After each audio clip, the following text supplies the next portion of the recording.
बसंतपुर नामक वो गांव था जहां पर रहने वाला दमड़ी सिंह गैस सिलेंडर का काम किया करता था। और उसी गांव में दमड़ी सिंह का एक बचपन का मित्र भी रहता था जिसका नाम बीरू था, जो कि गांव के बगल में उपस्थित खेत में अपना ट्रैक्टर चलाकर खेती किया करता था। दमड़ी सिंह और बीरू दोनों अपने गांव के बारे में काफी निष्ठावान थे। एक दिन की बात है, शहर का एक ऑफिसर दमड़ी सिंह से बोलता है, देखो दमड़ी सिंह, अब से गाड़ी तुम्हारी यहां नहीं आएगी। तभी दमड़ी सिंह बोलता है, क्यों रे बाबा, कॉल से मेरे गांव में घर घर तुम गैस का डिलीवरी करेगा का? अरे दमड़ी सिंह, तुम ये क्या बोल रहे हो? मैं एक ऑफिसर हूँ, भला मैं डिलीवरी क्यों करूंगा? सर, तुमने ही ना बोला कि कॉल से तुम्हारी गाड़ी यहाँ नहीं आएगी, तो इसीलिए मैंने भी पूछ लिया। सुन दमड़ी, बात यह है कि गैस की एजेंसी अब यहाँ नहीं रहेगी, इसलिए बोल रहा हूँ। साहब जी, तुम अपने कंपनी का लॉस मत कराओ जी।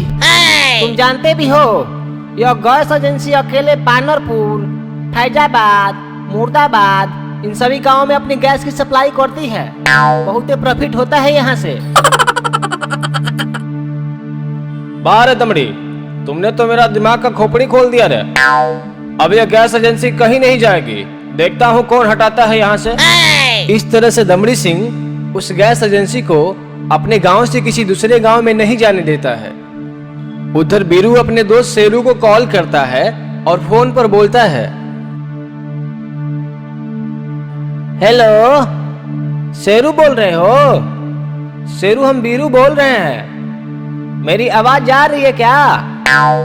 हाँ बोलो बीरू, मैं शेरू बोल रहा हूँ। कैसे हो? ठीक हो ना शेरू? यहाँ तो गांव में बहुत ठंड पड़ रहा है। क्या बोल रहे हो? किसके ऊपर दंड पड़ रहा है? तुम तो ठीक हो ना? कौन मार रहा है तुमको? अरे शेरू भाई, दंड नहीं, ठंड बोल रहा हूँ। ठंड पड़ रहा है, ठंड, विंटर, समझे? ओ, समझा समझा। मुझे लगा कि तुमको दंड पड़ रहा है, लेकिन यार नेटवर्क का बहुत दिक्कत है ना गांव में, इसीलिए ऐसा हो रहा है। अब देखो ना, ठंड के बदला दंड सुनाई दे दिया। हाँ शेरू भाई, तुम सही कह रहे हो। गांव में छुट्टी लेकर आओ तो इसका उपाय सोचा जाए, समझे? बिल्कुल बिल्कुल, बहुत जरूरी है।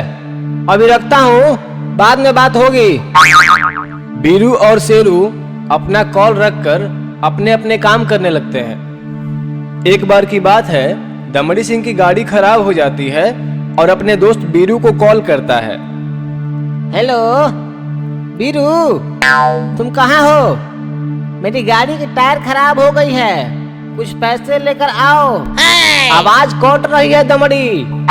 कितने भैंसे लाने हैं और तुम भैंसों का क्या करोगे? बूढ़े बाबा, तुम्हारी आवाज नहीं आ रही है। तुम गांव के चौराहे पर आ जाओ, मैं वहीं पर हूँ। बीरू दमड़ी सिंह की बात को सही से न सुनकर कुछ पैसों की जगह कुछ भैंसों को लेकर चला जाता है। तभी दमड़ी सिंह अपना सर पीट कर रह जाता है और बोलता है, अरे यार, आज तो हद हो गया।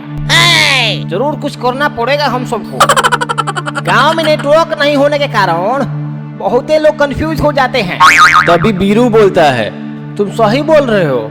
अब देखो ना, आज तो हम ही कंफ्यूज हो गए। एक काम करते हैं, मैं अपने दोस्त को बुलाता हूँ। वही शेरू जो इंजीनियर है शहर में, वही अब कुछ करेगा। उसका दोस्त शहर से आता है तथा बीरू, दमड़ी सिंह और शेरू वे तीनों मिलकर एक योजना बनाते हैं। एक गैस सिलेंडर को लेकर और उसमें 4 पहिया लगाकर और उस सिलेंडर गाड़ी के साथ कम्युनिकेशन टावर को जोड़ देते हैं।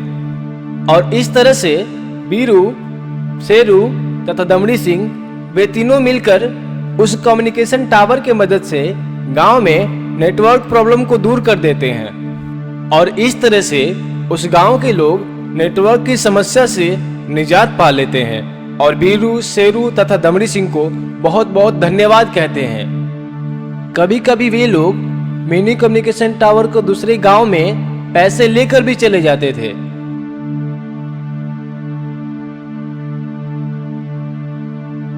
इस तरह से उन तीनों की लाइफ में बहुत बदलाव आती है तथा वे तीनों और उनके गांव वाले खुशी खुशी रहने लगते हैं।